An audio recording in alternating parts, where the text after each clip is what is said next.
찾다라는 동사 안에는 필요하다라는 의미가 포함되어져 있고요. 필요하기에 찾는 것입니다. 그리고 필요하다라는 동사 안에는 동기가 무엇인가라는 물음이 담겨져 있습니다. 무엇 때문에 필요한가라는 동기가 전제되어 있습니다. 그래서 우리가 항상 무언가를 또는 누군가를 찾을 때 어떤 동기로 그 물건이, 어떤 동기로 그 사람이 필요한가라는 물음을 수반하게 됩니다. 아무런 동기도 없이 필요하지도 않으면서 무언가 누군가를 찾는 사람은 아마도 제정신이 아닌 사람일 거예요. 오늘 본문을 보시면 무리가 예수님을 찾는 장면이 나옵니다. 무슨 말인가 하면 무리에게 예수님이 필요했다라는 말이죠. 그러면 무리에게 예수님이 왜 필요했는가? 즉 무리에게 예수님의 필요에 대한 동기가 무엇이었나 하는 사실입니다. 흥미로운 사실은 무리가 정말 아주 간절히 예수님을 찾아다녔다는 사실입니다. 간절히 예수님을 찾아다녔다는 말은 예수님에게서 무리가 절실한 필요를 느꼈다라는 말입니다. 반대로 말한다면 그들의 부족함을 채울 수 있는 분을 무리는 예수님으로 생각했다라는 말입니다. 얼마나 간절히 예수님을 무리가 찾아다녔는가를 보시면 오늘 본문 22절에 나오는 이튿날은 오병이어의 기적을 일으킨 그 다음 날을 말합니다. 그리고 바다 건너편이라고 할 때 바다는 갈릴리 호수를 바다라고도 합니다. 그리고 갈릴리 호수가 이 로마 황제인 티베리우스의 이름을 따서 티베리아 바다라고도 합니다. 그리고 이 바다 건너편이 어디인가 하면 가버나움의 반대편, 즉 오병이어의 사건이 일어난 장소인 베세다로 보입니다. 현재 있는 장소가 가버나움이었거든요. 그러므로 가버나움의 반대편이면 베세다 지역입니다. 무리는 예수님을 요주의하여 관찰하고 있었기 때문에 22절에 보시면 전날 제자들이 배를 타고 이동했고 예수님은 거기에 제자들과 함께 가지 않았음을 무리는 알고 있었습니다. 그런데 그 다음 날 보니 배가 두 척 중에 한 척밖에 없었죠. 딱 두 척이 있었다라고 성경은 단수로 기록을 하고 있습니다. 제자들만 그 두 척의 배 중 하나의 배로 이동을 했는데 무리가 다음 날 아무리 찾아도 예수님은 분명 제자들과 함께 그 배를 타고 떠나지 않고 그리고 배 한 척이 남아 있었다면 그 자리에 있어야 하는 것이 정상입니다. 그런데 아무리 찾아도 예수님은 보이질 않습니다. 흔히 우리가 사용하는 말로 무리는 멘붕이 왔습니다. 예수가 어디에 있느냐는 것입니다.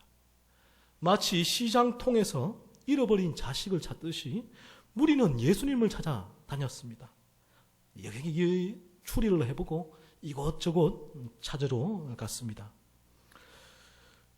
24절에 나오는 거기가 어디인가 하면 거기는 베세다입니다. 그렇게 아시고요. 그리고 23절에 괄호로 설명한 구절을 통하여 이 예수님을 찾기 위하여 디베라에서 베세다로 온 무리도 있었고요. 그리고 베세다에서 예수님을 그 자리에서 찾았던 오병이어의 기적을 일으킬 때 함께 있었던 무리도 베세다에 있었습니다. 갈릴리 바다의 폭이 넓은 곳이 12km쯤 된다고 합니다. 그런데 이 디베라에서 베세다까지가 그 대각선 방향 거리거든요. 그러면 약 한 15km쯤은 될 것 같아요. 예수님을 찾기 위하여 디베라로부터 건너온 무리는 백길로 무려 15km를 이동을 했습니다. 예수님 찾기에 혈안이 되어 있었다라는 말입니다. 그런데 거기 베세다에 예수님이 계셨습니까? 아니요, 계시지 않았습니다. 24절 말씀 보시면 거기 벳세다에 예수도 안 계시르고라고 예수님이 벳세다에 없었다라고 합니다. 그러자 그들은 곧바로 어디로 예수님을 찾아갔느냐 하면 어디로 갔습니까? 가버나움으로 갔습니다. 이 가버나움은 벳세다에서 배로 대략 제가 그 자로 그 지도를 그어 보니까 8 내지 9km 정도가 될 것으로 추정이 됩니다. 벳세다에 사실 더 근접한 거리에 고라신이라는 지방이 있었음에도 불구하고 무리는 가버나움으로 예수님을 찾기 위하여 그대로 갔습니다. 왜 그렇습니까? 무리는 가버나움이 예수님의 제2의 고향이라는 사실을 잘 알고 있었기 때문이지요. 예수님은 공생의 기간 동안 나사렛을 떠나 가버나움에서 활동하셨기 때문입니다. 그래서 무리는 벳세다에 예수님이 안 계시자 아마 가버나움에 계실 거야 라고 추측을 하고 가버나움으로 이동을 했습니다. 무리의 추측은 적중을 했지요. 25절 말씀 같이 25절 말씀 읽어보시겠습니다. 바다 건너편에서 만나 랍비여 언제 여기 오셨나이까 하니. 가버나움에서 예수님을 무리는 마침내 만났습니다. 그리고 언제 여기 오셨나이까 라고 물었습니다. 예수님이 언제 가버나움에 오신 겁니까? 무리는 알 방법이 없었습니다. 왜냐하면 예수님께서 전날 물 위로 걸어오셔서 제자들이 탄 배에 오르셔서 가버나움으로 향하셨기 때문에 그런 것입니다. 이 상을 볼 때 무리가 얼마나 간절히 예수님을 찾아다녔는지 알 수가 있습니다. 예수님을 찾기 위한 무리의 그 열정, 무리의 헌신은 가히 타의 추종을 불허했습니다. 또한 무리는 예수님을 랍비라고 불렀습니다. 랍비는 유대인이 교사에 대하여 사용한 존칭어입니다. 즉 무리는 예수님을 향한 상당한 존중과 존경의 마음도 갖고 있었던 것으로 보입니다. 보십시오. 무리가 간절히 찾는 대상은 예수님이었고요. 그 예수님을 찾는 무리의 열정과 헌신적인 모습을 우리는 보았고요. 그리고 무리가 예수님을 향한 존중과 존경의 마음도 가지고 있었음을 우리는 알 수가 있습니다. 이 정도면 어떻습니까? 신앙생활을 잘하는 성도들 모습이 아닙니까? 믿음이 좋은 그리스도인들의 모습이 아닙니까? 제자의 부류에 당연히 속해야 될 사람들이 아닙니까? 그런데 이에 대하여 두 가지 점에서 문제 제기를 할 수가 있습니다.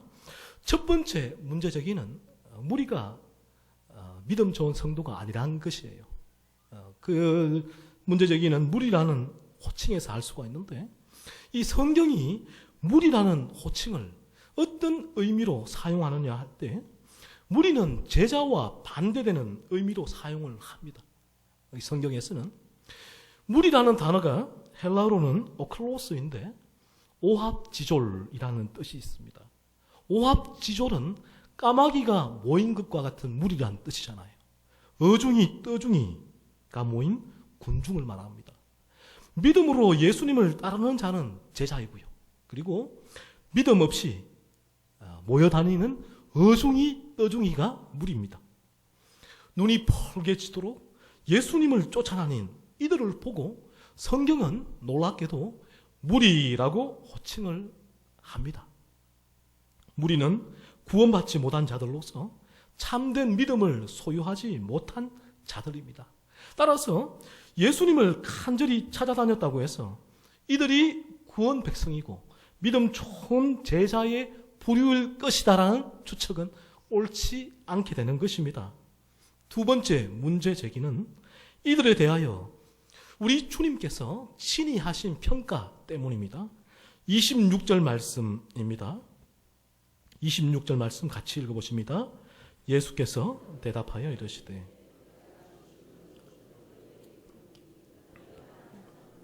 표적을 본 까닭이 아니요 떡을 먹고 배부른 까닭이로다. 네, 누군가 필요할 때 동기가 포함되어져 있다 제가 말씀을 드렸는데요. 오늘 이 본문의 말씀에는 무리가 예수님을 간절히 찾은 동기가 포함되어져 있습니다. 우리가 예수님을 간절히 찾은 동기는 무엇 때문입니까? 표적을 보았기 때문이 아닙니다. 떡을 먹고 배부른 까닭이라고 말씀하셨습니다. 표적은 헬라어로는 세메이온이라는 명사입니다. 이 단어는 기적, 표시, 신호, 상징이라는 뜻이거든요. 좀 늘려서 표현한다면 기적을 통한 표시, 기적을 통한 사인, 그러니까 기적이 무언가를 가리킨다는 것입니다. 즉 예수님께서 이루시는 기적을 통하여 예수께서 그리스도이심을 보여주는 사인, 그 신호가 표적이란 말입니다. 그리고 오늘 본문에서는 우리 한글 성경에서는 표적이란 단어가 단수로 나와 있지만 원어는 세메이아라는 복수를 사용했습니다. 표적들이라는 말이에요. 무슨 말인가 하면 우리가 표적을 이때 한 번 본 것이 아니라 여러 차례 보았다라는 말입니다. 그런데도 그들은 예수님께서 일으키신 기적들이 구원자이고 대속자이신 하나님의 아들 그리스도께로 나아가는 역할을 해야 함에도 불구하고 그 수많은 기적들을 보고도 그 기적들이 이들에게는 표적의 역할을 하지 못했다라는 것입니다. 다만 그들은 전날 베세다에서 일어난 오병이어의 기적을 바라보며 예수님만 쫓아다니면 그들의 배를 채울 수 있다는 그 소망으로 예수님을 찾아다녔던 것입니다. 그들이 예수님을 찾아다닌 동기는 대속자, 구원자로서 그들의 영혼을 죄에서 건져내실 그리스도가 아니었습니다. 그들의 육신의 욕구, 탐심을 채우기 위한 방편과 도구로서 예수를 찾아다녔던 것입니다. 이상 두 가지 문제 제기를 통하여 무리는 제자가 아니었고요. 무리는 구원 백성도 아니었고 무리는 참된 신앙인도 아니었으며 무리는 하나님, 예수님, 성령님과 아무런 관계없는 구원받지 못한 자들임을 우리가 알 수가 있습니다. 그리고 나서 예수님은 이러한 무리를 향한 측은지심을 가지시고 그들을 깨우치시고 돌이키기 위한 말씀을 하셨습니다. 27절 말씀입니다. 27절 말씀 같이 읽어보십니다. 썩을 양식을 위하여 일하지 말고 영생하도록 있는 양식을 위하여 하라. 이 양식은 인자가 너희에게 주린 인자는 인치신 자니라. 그러자 무리가 28절에 다시 질문을 합니다. 28절 말씀 같이 읽어보십니다. 그들이 묻되 우리가 어떻게 하여야 하나님의 일을 하오리까. 주님이 말씀하신 표적과 영생하도록 있는 양식은 사람의 영혼에 관련된 부분입니다. 반면에 떡과 썩을 양식은 사람의 육신에 관계된 부분이고요. 예수님은 사람의 영혼에 관심을 가지시고 영혼이 구원받아야 함을 말씀하고 있는데 무리는 자신의 육신에 관심을 가지고 자신의 육신을 살찌우기 위하여 부하게 하기 위한 목적으로 그 말씀을 받아들인 겁니다. 여기에서 우리는 성도와 불신자의 근본적인 차이점을 발견하게 됩니다. 영혼 구원받은 성도의 최대 관심은 영혼입니다. 영혼. 어떻게 하면 영혼이 구원받을까? 어떻게 하면 영혼을 살찌울 수 있을까? 그의 최대 관심은 영혼이 됩니다. 반면에 구원받지 못한 불신자의 최대 관심은 육신입니다.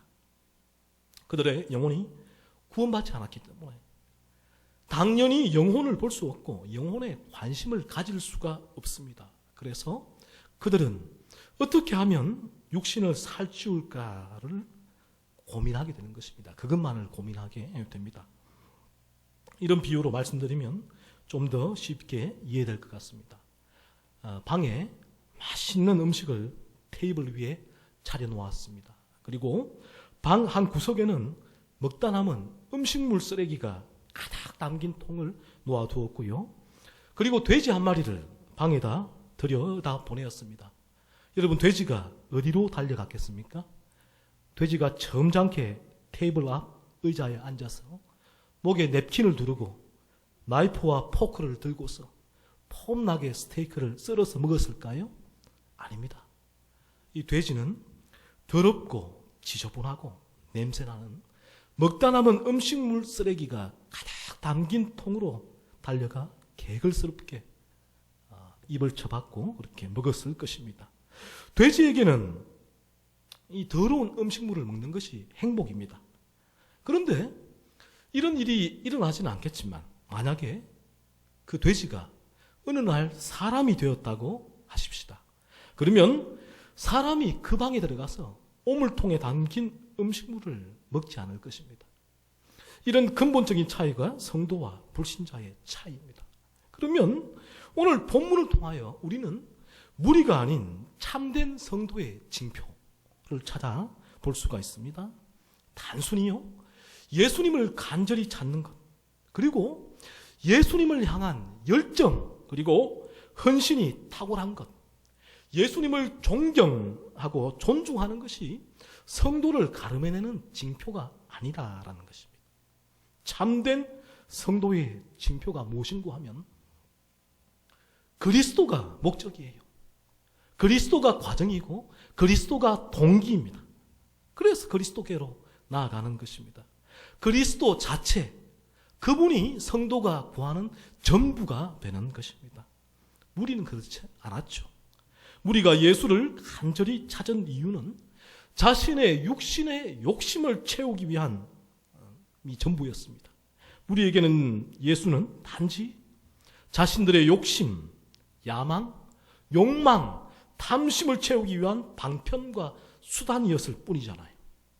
무리는 예수께서 일으키신 오병이어의 기적을 보고 예수만 쫓아가면 이 세상에서 큰 어려움 없이 살 수 있겠구나라고 생각을 했습니다. 우리가 살아가는 세상에서 이 미래에 대한 불안과 공포는 누구에게나 존재합니다. 어떻게 먹고 살 것인가? 어떻게 가족을 먹여 살릴 것인가에 대한 염려와 걱정이에요. 우리가 살았던 2000여 년 전도 이 세상의 본질은 동일해요.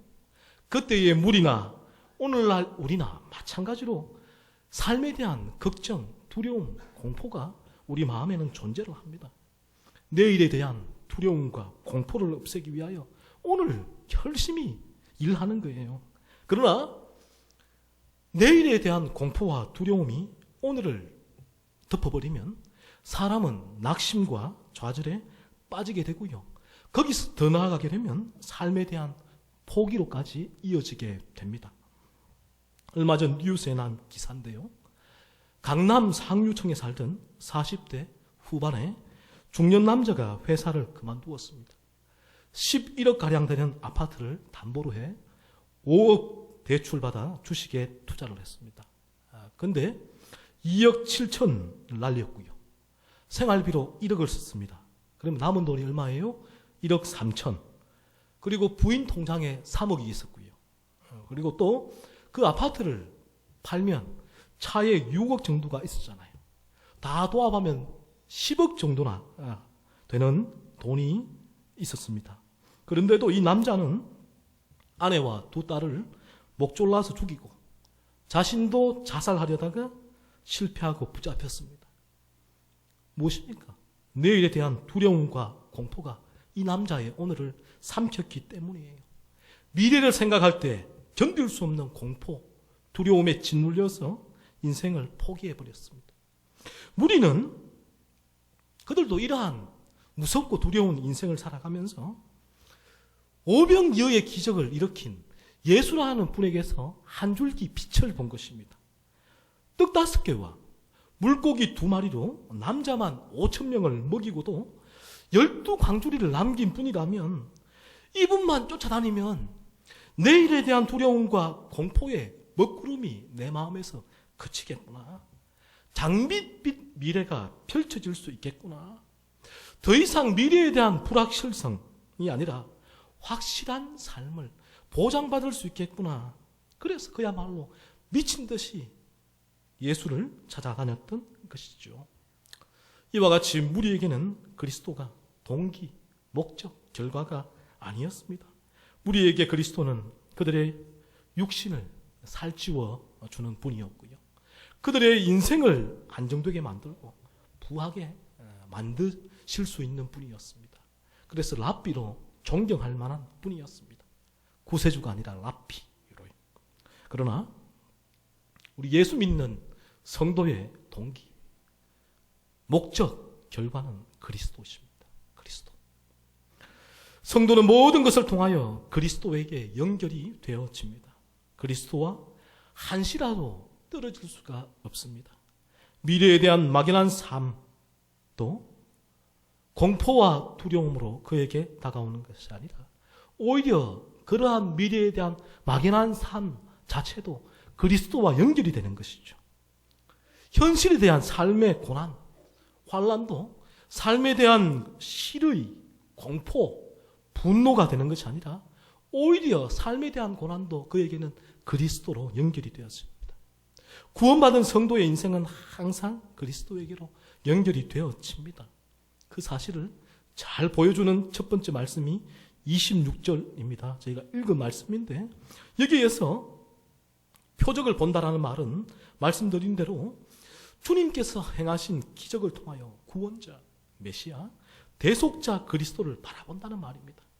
주님께서 이루신 오병이어의 기적은 그리스도께로 나아가는 통로일 뿐이에요. 통로.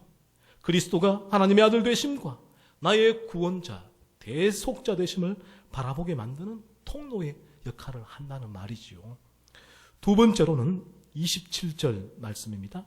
27절 말씀 같이 읽어보시겠습니다. 썩을 양식을 위하여 일하지 말고 영생하도록 있는 양식을 위하여 하라. 이 양식은 인자가 너에게 주리니 인자는 아버지 하나님께서 인치신 자니라. 썩을 양식과 영생하도록 있는 양식을 대조시켰습니다. 육신의 생명이 천부인 줄 알고 육신의 생명의 연장을 위하여 우리가 하는 행위를 보고 썩을 양식을 위하여 일한다라고 성경은 표현했습니다. 반면에 육신의 생명보다 더 소중한 영적 생명, 영혼의 구원을 위하여 우리가 하는 행위를 보고 영생하도록 있는 양식을 위하여 일한다라고 성경은 또 표현했고요. 영생하도록 있는 양식은 좀 쉽게 쉬운 성경의 번역을 빌리자면 영생을 주는 음식입니다. 영생을 주는 음식을 먹어야 영생을 얻게 되잖아요. 여러분, 영생을 주는 음식, 그 음식을 누가 주십니까? 오늘 본문을 보시면 이 양식은 인자가 너희에게 준다라고 말씀합니다. 인자가 그리스도입니다. 그리스도께서 영생을 주는 음식을 주십니다. 그래서 성도는 이 영생을 주는 음식을 먹으려고 그리스도께로 나아가게 됩니다. 반면에 썩을 양식이라고 할 때에 이 썩을이라는 헬라어를 보시면 이 단어가 파괴하다, 죽다, 손상시키다, 멸망하다라는 뜻이 있습니다. 그리고 현재 분사로 이 상태가 계속 이어지는 상태를 말씀하고 있는데 이런 뜻입니다. 계속 멸망할 양식, 계속 죽을 양식, 계속 파괴할 양식, 먹어도 죽는다는 거예요. 살지 못한다는 것입니다. 그러므로 이 양식은 아무리 먹어도 결국에는 멸망과 죽음을 가져다 주는 양식이 됩니다. 이 썩을 양식을 아무리 먹어도 우리 영혼이 구원받을 수 없다는 거예요. 따라서 썩을 양식을 위하여 그리스도께 나오는 무리의 행동은 정말 성경은 그들의 그러한 행동을 보고 어리석다라고 말씀을 합니다. 무리는 썩을 양식을 얻기 위하여 그리스도께 나온 자들입니다. 그러나 성도는 반대로 영생을 주는 양식을 얻기 위하여 그리스도께로 나아가는 사람들입니다. 성도는 그리스도께서 영생을 주는 음식을 주시기 때문에 그 음식을 먹으려고 날마다 그리스도께로 나옵니다. 그리스도께로 나오면 우리의 이 생명이, 영적 생명이 더욱 풍성해지는 이유가 여기에 있죠. 영생에 대한 소망, 천국에 대한 소망이 점점 커져가는 것입니다. 그리고 세 번째가 29절 말씀입니다. 29절 말씀 같이 읽어보십니다. 예수께서 대답하여 이르시되 하나님께서 보내신 이를 믿는 것이 하나님의 일이라 하시니. 영생을 주는 음식을 위하여 일하라라고 말씀하자 우리는 어떻게 하여야 하나님의 일을 하오리까? 라고 다시 물었습니다. 그러자 예수님께서 29절 이 말씀을 하신 거거든요. 하나님의 일은 하나님께서 보내신 이를 믿는 겁니다. 하나님께서 보내신 이가 누굽니까? 예수님이잖아요. 믿다라는 말은 그리스도께서 하신 말씀, 그리스도의 인격과 성품, 하나님의 구속 계획의 한가운데 중심에 서 계신 그리스도를 믿는다는 말이에요. 그리고 여기에는 의탁, 나를 온전히 맡긴다는 의미도 있습니다. 그리스도를 믿고 그 이후로 그리스도께 전적 의탁하는 삶도 포함되어져 있습니다. 이상으로 볼 때 우리는 육신의 부와 안락에 지장이 초래될 때는 언제든지 그리스도와 단절될 수 있는 자들이지만 구원받은 성도는 항상 그리스도께 연결되어져 있음을 알 수 있습니다. 그리스도와 분리된 성도의 삶을 상상할 수가 없습니다. 성도는 그리스도 한 분만으로 만족할 수 있는 사람이에요. 왜냐하면 그리스도가 영생을 주시는 음식을 공급해 주시기 때문입니다. 성도는 성경과 삶을 통하여 표적 대신 그리스도를 바라보아야 합니다. 우리 모두는 천국으로 가는 마차를 타고 현재 비포장 도로와 같은 험난한 인생길을 가고 있습니다. 마차를 끄는 것은 말이에요. 말이 없이는 마차가 움직이지를 않습니다. 우리의 마차를 끄는 말의 역할을 하시는 분이 그리스도이십니다. 마차가 오르막길을 올라가야 할 때 말이 마차를 끌지 않으면 마차는 뒤로 곤두박치고 치고 말 것입니다. 인생의 오르막길을 올라갈 때 오르막 뒤에는 보지를 않습니다. 끝없는 오르막이에요. 마치 그 오르막이 우리 앞에 끝없이 영원할 것처럼 보입니다. 그러나 그 오르막길을 보시고 겁내지 마십시오. 두려워서 뒷걸음치지도 마십시오. 그때도 우리가 무엇을 해야 하는가 하면 오르막길을 보고 두려워하는 것이 아니라 말에 고삐를 꼭 쥐고 절대로 놓지 않으면 됩니다. 그러면 말이 마침내 언덕길을 무사히 끌고 지나갈 것입니다. 마차가 자갈밭을 지나갈 때에도 마차가 얼마나 흔들리고 힘이 듭니까? 삶의 고통스러운 순간에서도 우리가 해야 할 일은 말의 고삐를 꼭 쥐고 놓지 않는 일입니다.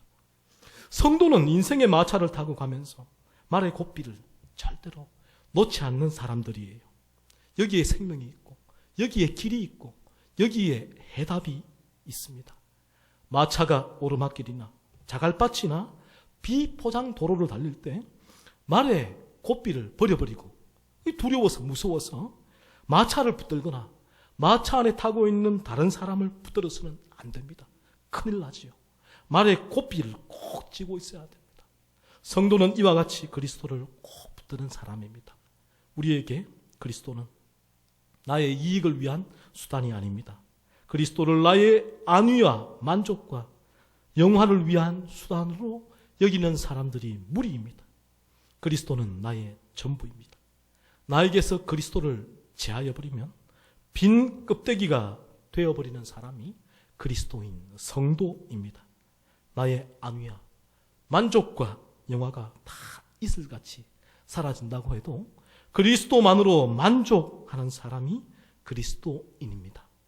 나의 삶의 목적과 동기와 과정이 되시는 분이 그리스도십니다. 따라서 나의 삶에서 내가 그리스도를 꼭 붙들고 있으면 내 삶은 성공한 삶이 되는 것이고요.